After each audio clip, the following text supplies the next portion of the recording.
Partout en France en ce moment, les urgences pédiatriques de l'hôpital Femmes-Mères-Enfants de Boron ont vu leur nombre de consultations fortement augmenter ces derniers jours. L'épidémie de bronchiolite n'a pas arrangé les choses. Les services tentent donc de s'organiser pour faire face dans un contexte qui était déjà tendu.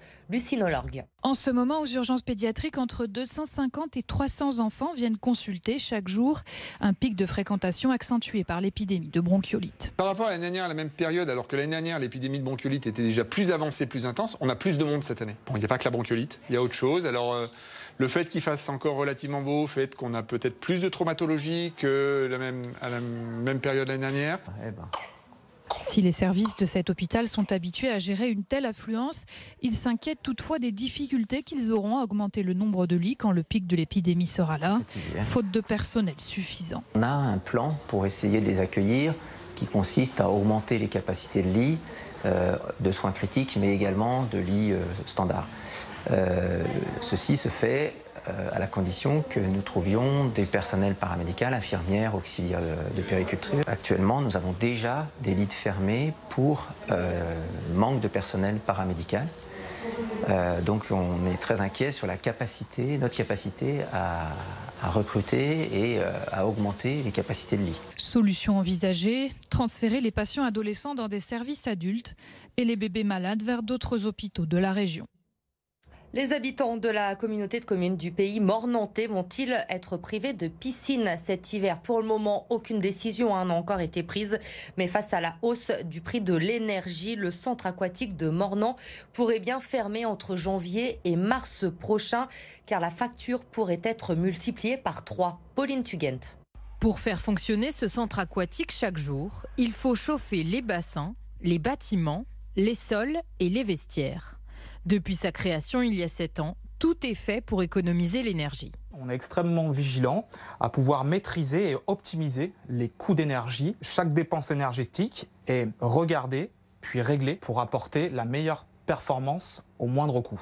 Ici donc la consommation baisse, mais les factures augmentent quand même. Nous, dès janvier 2023, on voit notre facture flamber d'environ 200%. Nous, ça aura un impact énorme sur le fonctionnement de ce lieu. Un surcoût qu'il va falloir assumer. Aujourd'hui, on ne sait pas comment gérer le montant de ces factures. Et donc, on va devoir se poser la question du maintien ou non du service public. Ce qu'on pourrait envisager, c'est sur certaines périodes de l'année, des fermetures. Et ce serait évidemment un contre-cœur. Ce serait une obligation, en fait, une contrainte, parce qu'il y a d'autres politiques publiques qu'on ne peut pas stopper. Fermer quelque temps pour réduire les frais, l'hypothèse ne plaît pas vraiment aux usagers. Et ça serait vraiment très dommage. Si c'est l'épée Damoclès au-dessus de la tête et l'ultimatum plus le choix, je l'entends. Mais voilà, vraiment le dernier recours. Ça serait dommage, mais s'il faut le faire, s'il faut fermer 1 ou 2 jours par semaine, je pense que c'est une bonne chose pour l'environnement. Là, ça serait vraiment dommage parce que la piscine, c'est un lieu collectif.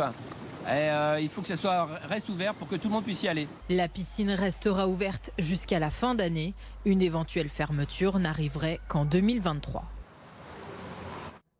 9 ans après la première plainte, le tribunal correctionnel de Lyon a rendu son jugement aujourd'hui. Une trentaine de personnes avaient été escroquées par un homme. C'était en 2013, une escroquerie immobilière. L'homme condamné aujourd'hui pour escroquerie, faux et usage de faux avait déjà plusieurs mentions à son casier judiciaire.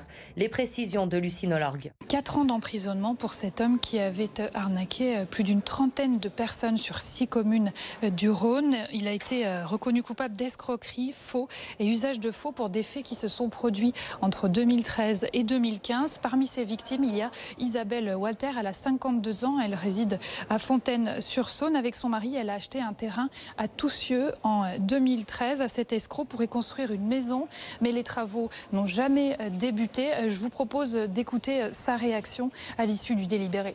Je me sens un peu déçue parce que ce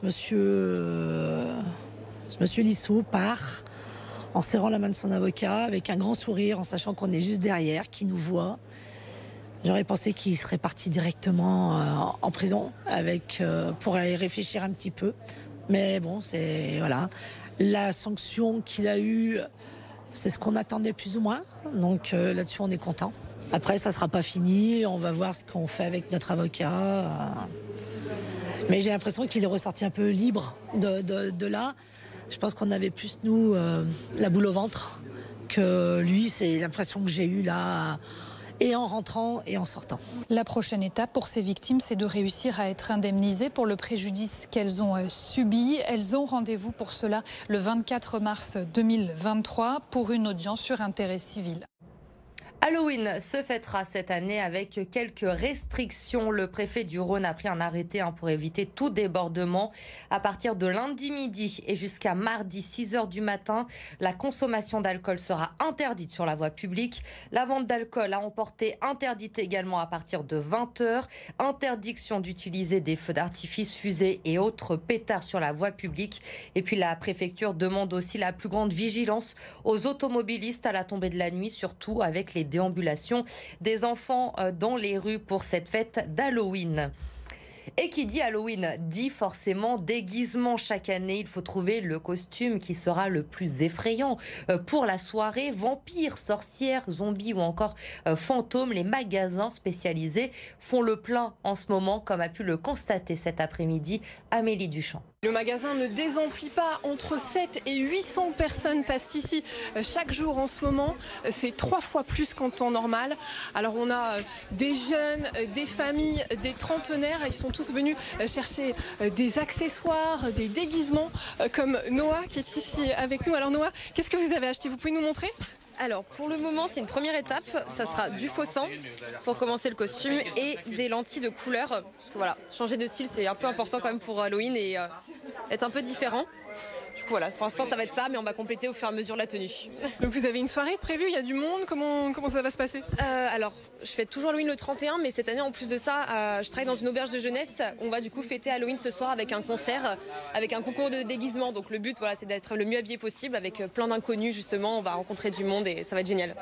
Et ben, Halloween c'est vraiment imposé comme une fête qui fait vraiment maintenant partie de notre culture populaire. Tout le monde, enfin beaucoup de monde en tout cas ici le fête, comme par exemple Mariana. Mariana, vous pouvez nous expliquer, Halloween c'est une fête que vous ne ratez pas, que vous faites chaque année? C'est vrai, chaque année en fait j'aime beaucoup fêter Halloween. C'est vrai qu'avec l'activité professionnelle on se concentre beaucoup sur le travail et à force on perd souvent la notion du temps. Mais ce qui est bien c'est que le calendrier il est toujours là pour nous rappeler, notamment avec les fêtes, que ce soit Noël ou Halloween. Et voilà, le fait de fêter Halloween c'est un peu un rituel aussi. On peut se déguiser mais quelque part en n'importe quoi, pas nécessairement quelque chose d'effrayant. On peut se déguiser en champignon ou en citrouille. Et ça qui est assez marrant, c'est qu'on se déguise un peu en ce qu'on veut, quoi. C'est ça qui vous plaît, c'est le déguisement ici qui fait partie du jeu? Ce que j'aime beaucoup c'est le fait que je peux faire vraiment moi-même mon déguisement, que c'est moi qui choisis et que par exemple ici dans cette boutique je vais venir acheter un chapeau, dans une autre boutique je vais acheter le maquillage qui va aller avec et par exemple je peux aller acheter mes habits à Emmaüs et au final je suis pas obligée d'acheter tout au même endroit et c'est vraiment confectionner soi-même son déguisement pour faire la soirée, quoi. Voilà. Merci beaucoup. Et donc du coup si vous n'avez pas encore trouvé tout ce qu'il vous faut, et ben vous avez ici par exemple des cicatrices, des fausses cicatrices que vous pouvez mettre sur votre bras par exemple. Et puis il y a aussi évidemment, on en parlait tout à l'heure avec Noah, l'incontournable, le faux sang pour faire peur à tous vos amis puis vous faire peur à vous aussi. Le sport, et l'OL reçoit Lille dimanche soir au Groupama Stadium. Les Lyonnais qui veulent confirmer après une série de 6 matchs sans victoire. Ils ont enfin gagné à Montpellier la semaine dernière. Laurent Blanc veut donc lancer une série. Il reste 3 matchs avant la trêve et l'OL a 10 points de retard sur le podium. Écoutez l'entraîneur de l'OL au micro d'Édouard G. On a accepté beaucoup de choses, l'équipe de Lyon a accepté beaucoup de choses, le club a accepté beaucoup de choses, les joueurs ont accepté beaucoup de choses. Et ce qui me fait plaisir, c'est qu'à Montpellier, nous n'avons pas accepté de ne pas prendre les 3 points qu'on méritait. Ça, c'est mon avis. Et donc, il y a eu, entre guillemets, une rébellion. Et se dire de ne pas prendre les 3 points avec ce qu'on avait produit à Montpellier, c'est quand même pas normal. Et donc, on y a cru jusqu'au bout, on a été récompensé. Donc, ce changement de mentalité est pour moi un des gros points positifs du week-end. Le Loup, lui, espère poursuivre sa série. Les hommes de Xavier Garbajosar est sur 3 victoires en top 14. Et demain, ils seront à Perpignan. Les autres matchs au programme ce week-end pour nos équipes lyonnaises. Une petite sélection. Les féminines de l'OL reçoivent Fleury dimanche. Reprise du championnat pour l'Asvel féminin à Villeneuve-d'Ascq. L'Azul Volley sera à Rennes. Et puis l'Asvel recevra Nancy. Ce sera lundi prochain.